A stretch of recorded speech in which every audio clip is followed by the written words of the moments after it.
All right, hello everybody. I'm Brian, and this is Amy News and Conversation. We're here at day 2 at Amy Exchange in Phoenix, Arizona. And man, it's been a day, hasn't it? Very, very interesting conversations. But right now, I've got 3 awesome guests here to talk about some pretty exciting news from the standards world in particular. But before we dive into that, let's do introductions. Why don't we start with Maggie, then Colleen, and then you, Mike. I'm Maggie Berkey. I work with Bioelectronics, which is an ISO in Nebraska. And about a year ago now, I was nominated and accepted the position to co-chair the EQ Working Group 4 for the standards. Hi, my name is Colleen Haugen Ortiz. I'm with GE Healthcare. And like Maggie, a year ago, I was nominated for co-chair for EQ Working Group 04. And I am Mike Miskell. I'm a director of standards at Amy, including Amy's medical equipment management committees and their working groups, including the alternative equipment maintenance working group that these ladies co-chair.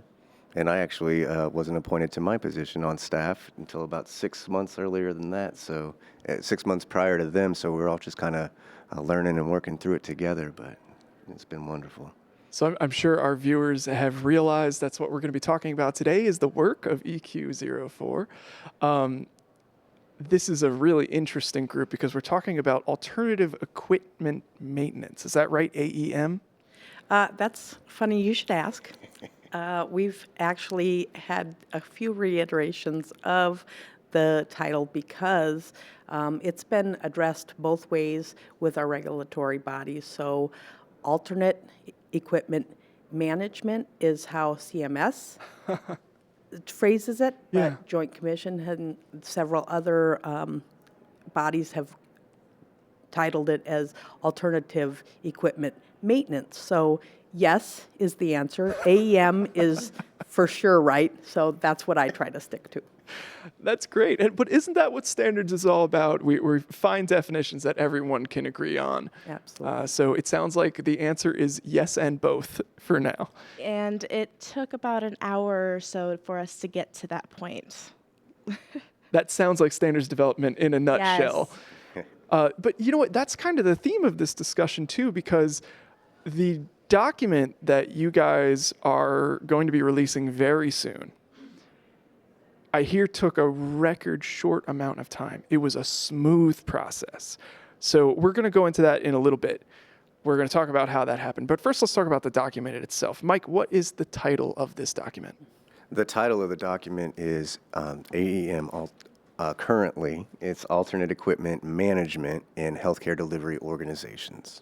And the alphanumeric designation for those who need it? Thank you. Sorry about that. That is Amy EQ 103. All right, Amy EQ 103, and it will hopefully be Amy EQ 103 2024. Hopefully, we'll be ANSI Amy yeah. EQ 103 2024. That is absolutely true. Right. That's exciting. So, Maggie, why don't you tell me what this document is addressing? What is the purpose of it? Well, if you're an HTM, then you probably know about this S&C letter that came out in 2014, so about 10 years ago, that said, hey, you can vary from what the OEM recommends when it comes to maintaining your medical equipment. But here's a few caveats. And so for about 10 years now, everybody, technicians, managers, we've been having these really vibrant discussions and sometimes arguments and even at times fighting with some of our accreditations people saying, but I'm interpreting it the way that I thought it needed to be interpreted, and it hasn't always been the case. And so we were fortunate to have Matt Beretich be part of this standards. He, as most people know, wrote the guidance to help kind of muddle through what that really meant. And this is just the next step that Amy is letting the field take to really give all the clarification and make sure that at a minimum you have every single T crossed and every single I dotted when you go and talk to your accrediting body. That's fantastic. Now, and this is going to be, I guess, more of a question for Mike. We are talking about a standard here, not a TIR, correct? That's exactly right. The intent is for this to become an American national standard, approved by the American National Standards Institute. And Absolutely. what does that entail? Is this is more than guidelines, or? It's just a little bit, a few more points of process than a technical information report or an AAMI consensus report, and we get audited on those as well by the American National Standards Institute. But yeah, it's the lengthier development timeline, but it's more so the requirements than the guidance documents, or as we say, it's more normative than informative. Right. And Maggie, what you were saying, that sounds like, and for Colleen as well, this is going to be a useful reference document. Is that correct? You darn right, you betcha it is.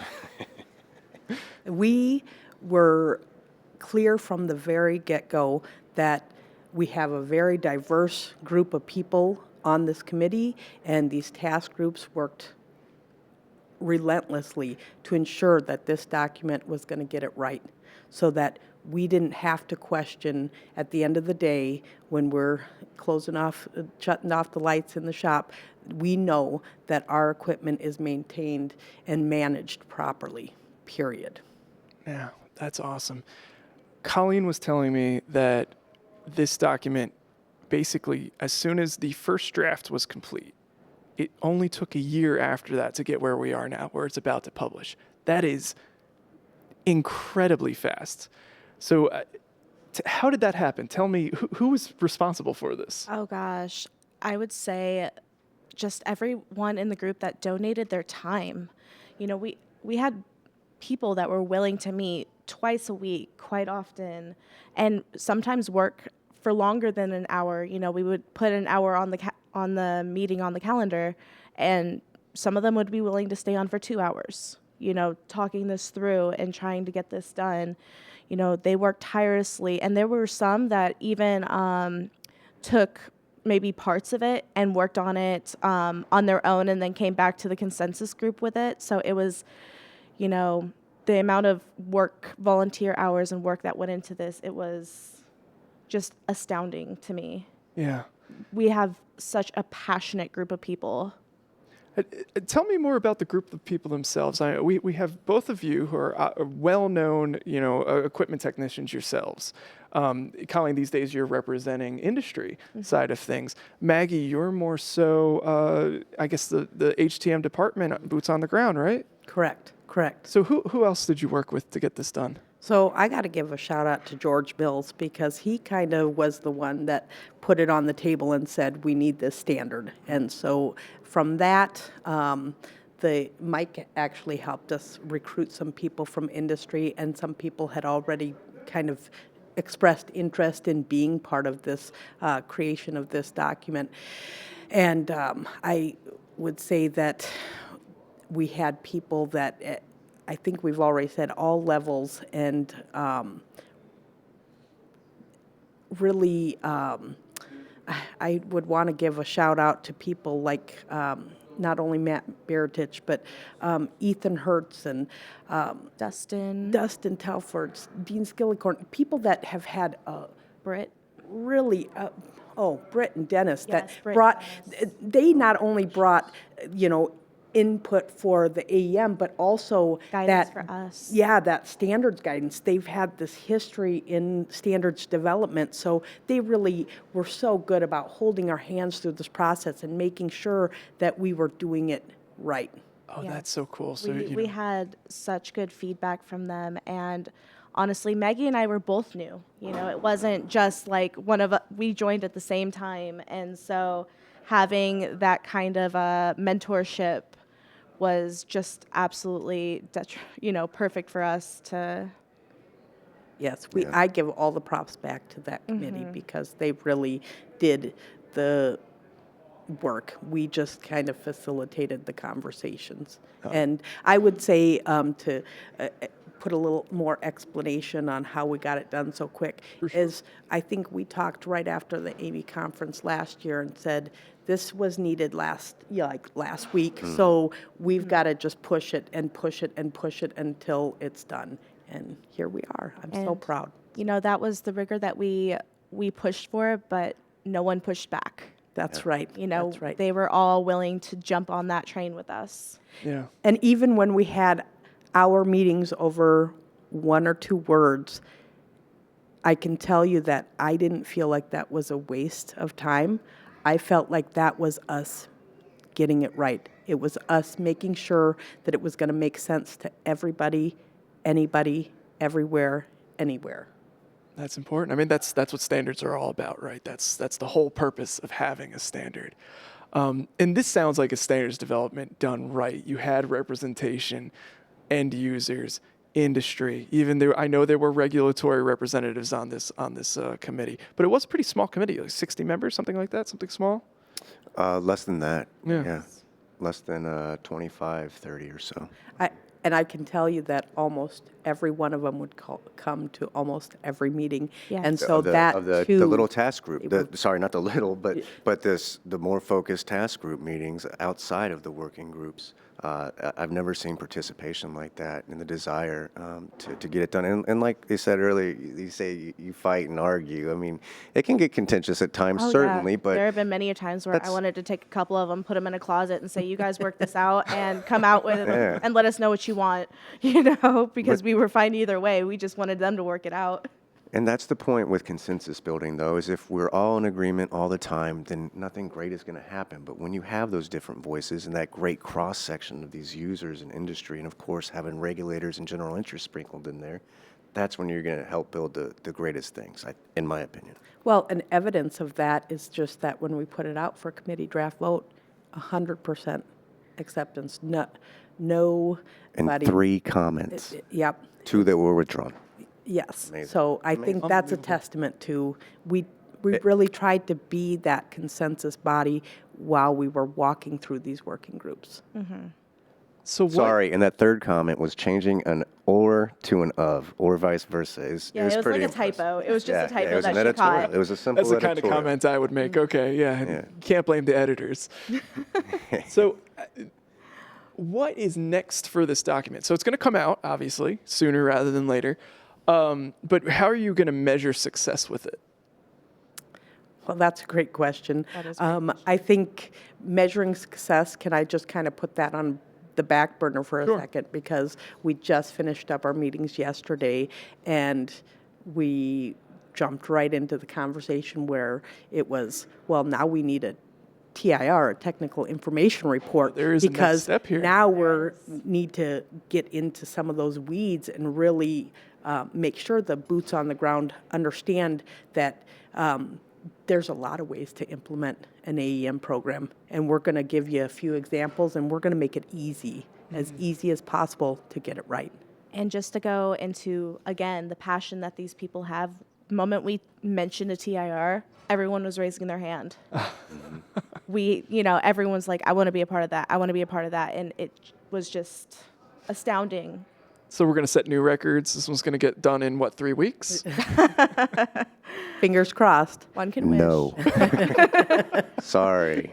Come on, Mike. No, we got to be It thorough. has too. to have Thorough- at least thorough 2 is weeks with important. the standards board, so I can say with certainty it won't be 3 weeks.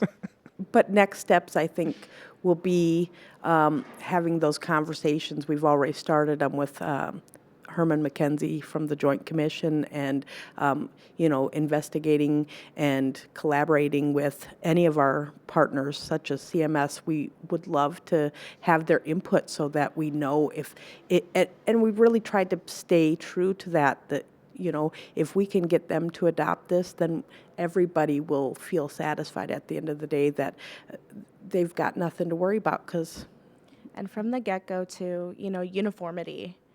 We don't want anything conflicting with anything else. yes. So we want to be sure that when it's understood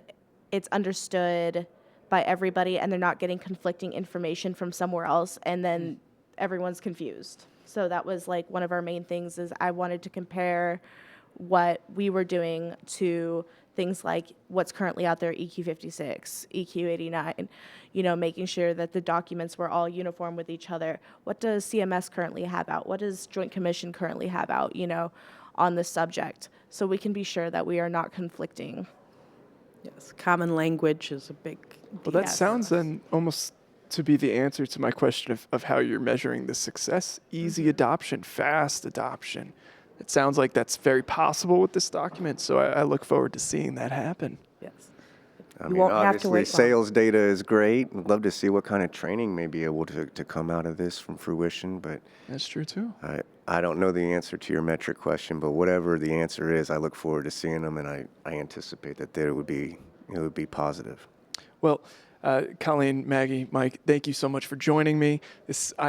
We're going to be announcing this document when it goes out. People should just stay tuned. Amy News, we have newsletters. Keep in touch. And we'll see what comes next. All right, thank you, Brian. And can I give one more shout out Oh, to for the sure. entire EQ working group for you guys made my life better just for knowing you, just for being able to collaborate with you. So thank you.